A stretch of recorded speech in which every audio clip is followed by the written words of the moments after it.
Hi guys! Welcome to my vlog! So for today, magpapagupit ako. Hindi pa ako fully decided kung gusto ko na ba talaga magpa short hair. As in yung short hair, as in yung pixie cut, yung ganito. Pero hindi ko alam kung ganyan ang kalalabasan.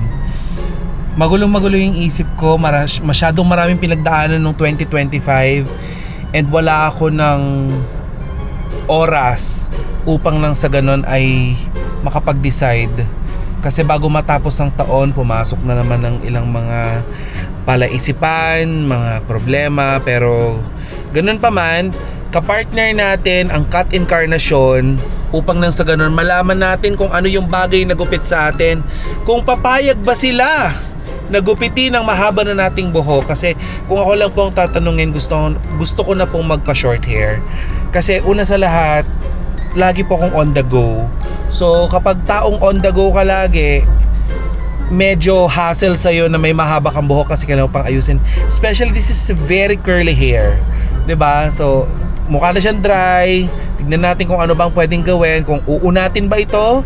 Kasi dalawang pinagpipilian ko. Ipapariban ko siya or magpapa short hair ako. Or sige, tatlo. Ipapaano na lang natin siya, papa hair botox natin siya. Well, lahat naman yan posible with Cut Encarnacion because Cut Encarnacion napakagaling talaga nila, in fairness. Lahat ng services sa hair kaya nila. Haircut, everything as in. Hindi ko lang alam kung gumagawa din sila ng wig, pero hair and makeup meron din sila. May mga ganap ako na silang nag-makeup sa akin. And hopefully magkaintindihan kami ng aking image stylist, kung tawagin. Image stylist / gandara.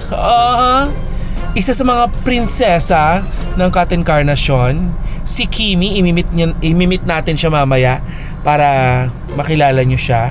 So let's go guys! Na tayo sa labas. Which by the way, yung Cut Encarnacion po ay nandito siya sa hypermarket dito sa Cubao. So kayo nang bahala maghanap basta nandito siya sa hypermarket. First of all, magbabayad muna tayo ng parking fee sa customer service nila. Hindi ko rin ba alam kung bakit magbabayad ng parking fee sa customer service. Pwede naman dun sa guard, 'di ba? Yung bago lumabas. Kakaloka. Okay, so we're here already. Ito yung Cut Encarnacion dito sa Cubao. Yeah. This is located here in the hypermarket. So, let's explore inside. Maganda ang interior ng Cut Encarnacion dito sa Cubao. It's giving very aesthetic look. And in fairness dito, malinis. Malinis dito. Sa mga susunod na araw, ipapakita ko din sa inyo yung iba pang branches kung saan ako dumadalaw. Like, yung Paco. Hindi ko pa napuntahan yung yung iba sa may bandang Fairview. Pero, yeah. Meron sila sa Fairview. And this is Kim. Ayun, nabanggit ko kanina. Sawadika. Ganda. Kagagaling lang niya ng It's Showtime. Ayan, may mga siya doon. May ganap ang Cut Encarnacion with It's Showtime. Yeah. Collaboration. Good afternoon po sa lahat ng viewers. Saan kanila pwedeng makita? Makikita niyo po ako sa inyong mga mata. Chares. Yung sagutan para din si Queen Buraot, no? Hindi, andito lang ako anywhere. Meron kaming branch sa Cubao Farmers. Then meron kaming branch sa dito, SM Hyper Cubao. Kahit saan naman meron naman basta contact lang ng mga numbers na mga nakalagay mo. Hindi, tsaka maganda dito, pwede mo silang iwanan sa kahit sinong staff nyo kasi magagaling sila lahat. Ay, ganun ba ma? Oo. Bakit parang hindi ka naniniwala? Anyway, mamay papakita natin kung ano yung gagawin ni Kim dito sa hair. Para actually color lang. So na lang. Let's see kung ano ang kaya natin gawin sa buhok ni Pero buhay na siya kumpara nung una mong hinawakan. Buhay Diba? na Buhay na. So, kagaya na nabanggit ko na nakaraan, mas magaling ang cat incarnation. Kaya, mukhang mahihirapan sa akin si Kimi. Ay, hindi. Ay, hindi. Ano nga ulit yung ano? Yung kalaban? Yung kay Kara? Parang mas maganda talaga yung sa akin. Diyos ko, hinahamak mo na naman ako. Sige lang. Oo, sige lang. Okay lang. Maghahabol sila ngayon. Gagawin ulit nila yung buhok ni Kara.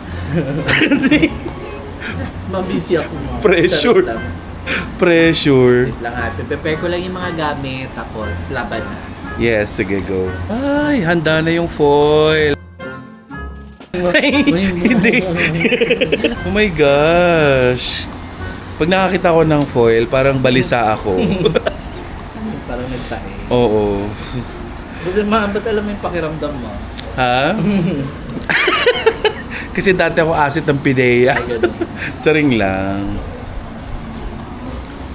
Ayoko tinatas talaga tong hiririt na to. Kamukha ko si Harry Roque. Dapat din sa kanila.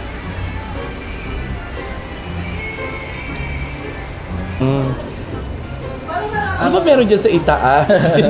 hindi ko nakikita kung ano mga pinaggagawa nyo. Ayan o. Oh. Ganyan katrabaho. Ganyan dito sa cat incarnation. Diba? Eh, wag yung inaano-ano yung buhok ko ha. Yung mga ano dyan. Usually, Miss Kim, magkano yung ganito kapag nagpapagawa sila ng ganito?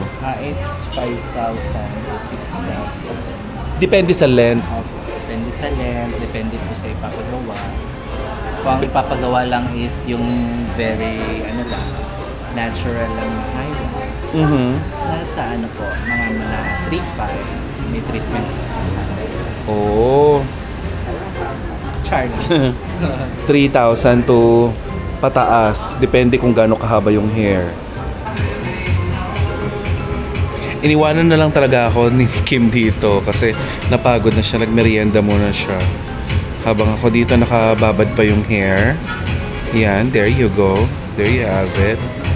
Diba? Diyos ko, sana mas maganda to dun sa ginawa kay Kara talaga. Pero tiwala naman ako kay Kim kasi magaling talaga tong si Kim eh.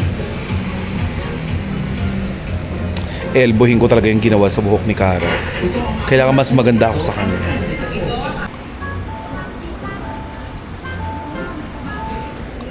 Kung ganito ang araw-araw na itsura mo, ewan ko lang di ka magsawa sa buhay mo. Diba? Ganda ni ate oh, talaga naman oh. Ganda ng cheekbone yan, taas no. Paano, saan mo pinagawa yan, te? Diyan lang, kinahalang training. Papagaya ko yan. 30 sa kapente. Parang gulong.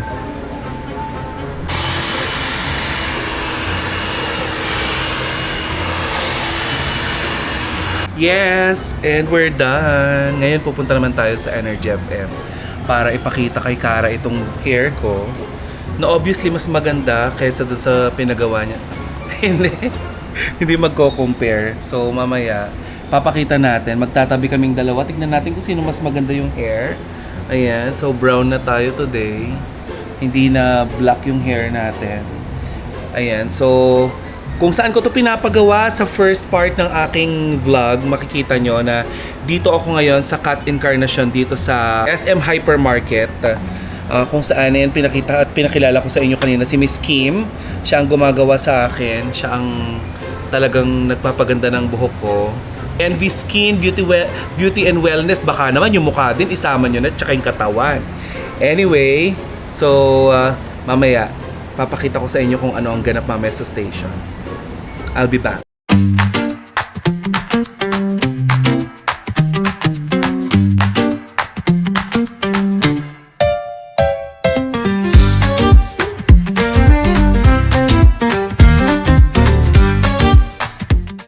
Ayoko naman talaga mang maliit or mang api ng tao, pero gusto ko lang patunayan at ipagmalaki ang gawa ng Cat Incarnation sa hair ko.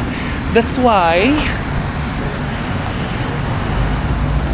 bumalik ako dito sa office para makita nila ang hair ko. Handa na ba kayo? Tingnan natin kung ano maging reaction nila, ha? Labanan ng DJ. Ano sa'yo? 5 Pro. 5 Pro. 4. Ito wala. Three. 70 Pro Max Hindi ko lang. dala eh. Malabo naman.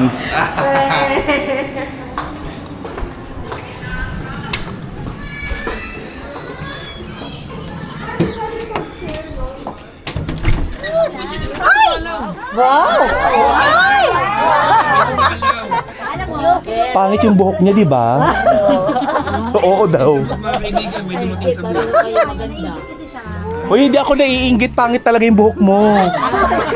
Kaya, nagpagupit din siya. Dito ka. Wow. My gosh! Ang sikip! Naku, delikado. Mag-ilaw ka muna, bumati ka muna. Hello po! Ay, wow. Sobrang ganda ko talaga sa camera niyo dito sa Energy FM. Wala ako sa camera. Oo nga eh. Pwede, andito na tayo, mag-blending tayo. Yakap, Yakap? yakap ko siya habang ang luha. Anong nangyayari dito sa estasyon? Bakit tayo. ganito? Ba't kayo ganito? Dagli ng dadalo. Yes, tapos na yung isang gap. Uwi na ako, kompleto ng 10 minutes ng vlog. Wala kayong color? Wala. Wala pa, mamaya pa. Oh. Hello po, bati naman kayo sa vlog ko. Buburay niya yan. Delete. Edit out. Charot lang.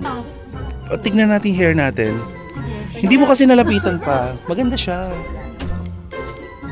Oh, di ba? May argan oil. Nilagay mo ko sa dilim para yung sa'yo Pang-thumbnail to. makita. Hindi pang thumbnail.